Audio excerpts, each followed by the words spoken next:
Halo semua, apa kabar? Pastinya baik kan? Jumpa lagi di channel kita Jendela Film. Channel yang akan menceritakan film-film menarik yang cocok untuk kalian tonton. Hari ini Jendela Film akan menceritakan film yang berjudul Alanis. Langsung saja, ini alur ceritanya.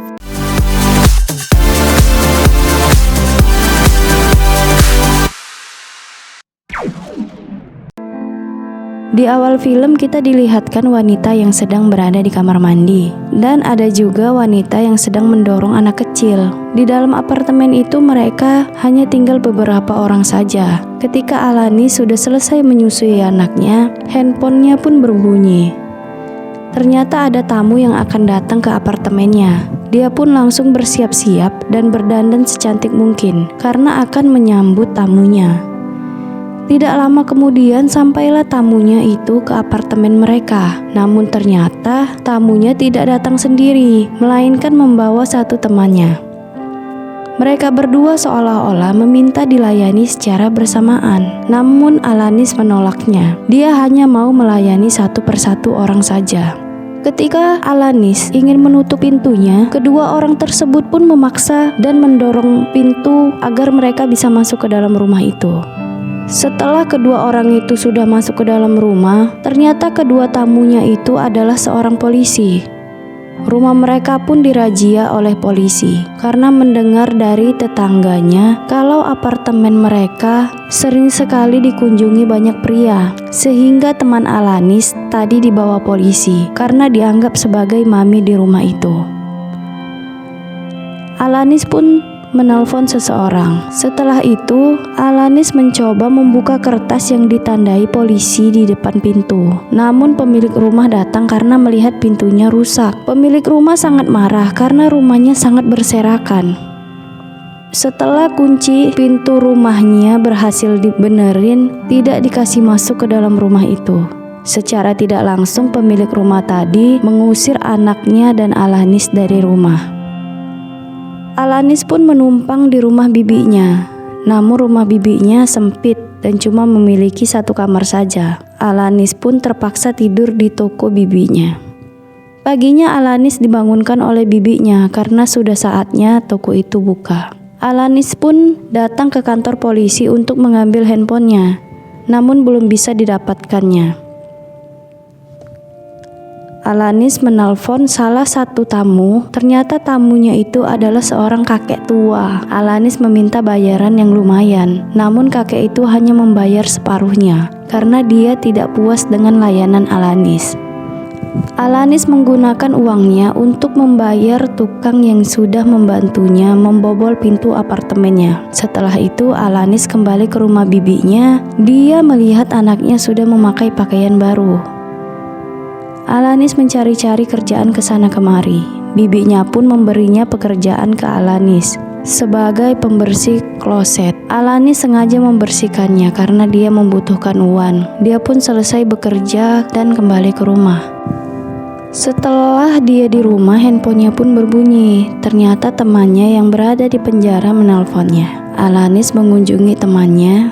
Setelah itu Alanis pun kembali diinterogasi oleh polisi. Alanis menceritakan semuanya tentang keluarganya dan kehamilannya. Anaknya bernama Dante yang berusia 1,5 tahun. Setelah itu pun Alanis membawa anaknya berjalan-jalan. Di situ terlihat banyak sekali wanita yang sedang mangkal. Alanis dan pamannya pun kembali pulang ke rumahnya. Saat Alanis melihat anaknya sudah tertidur pulas, Alanis pun mengganti pakaiannya dan langsung keluar rumah secara diam-diam.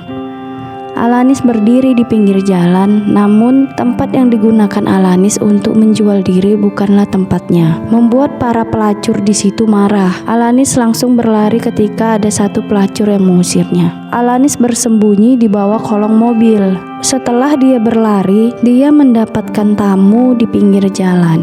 Alanis bersembunyi di dalam mobil saat dia melihat para pelacur itu dari dalam mobil. Alanis pun masuk ke dalam kamar hotel dengan seorang tamunya tadi. Namun ketika Alanis sedang melayani pria itu merasa keenakan. Sehingga pria itu mengeluarkan kata-kata yang tidak enak didengar, membuat mereka mengeluarkan kata-kata yang sama tidak pantas.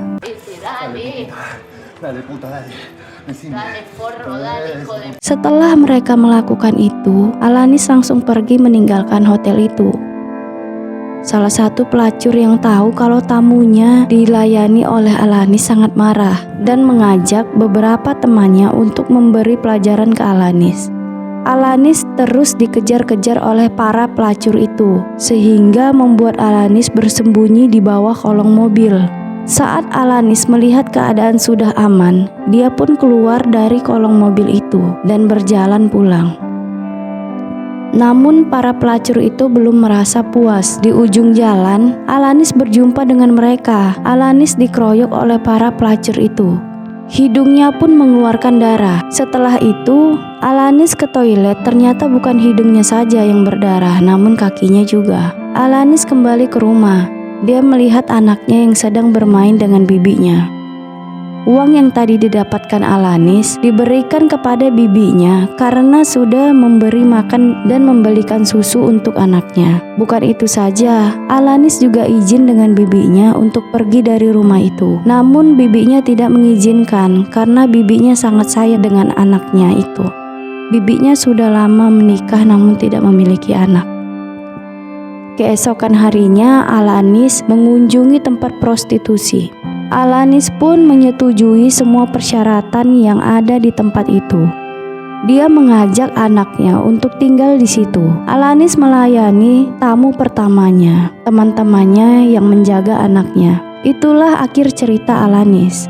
Seorang ibu yang menanggung-jawabi kebutuhan anaknya sendiri. Walaupun dia bekerja sebagai wanita penghibur, namun dia tidak pernah menyia-nyiakan anaknya. Jadi buat kalian yang ingin menonton, saya sangat merekomendasikan film ini untuk ditonton. Tapi jangan lupa siapin tisu ya guys. Terima kasih sudah menonton, sampai jumpa.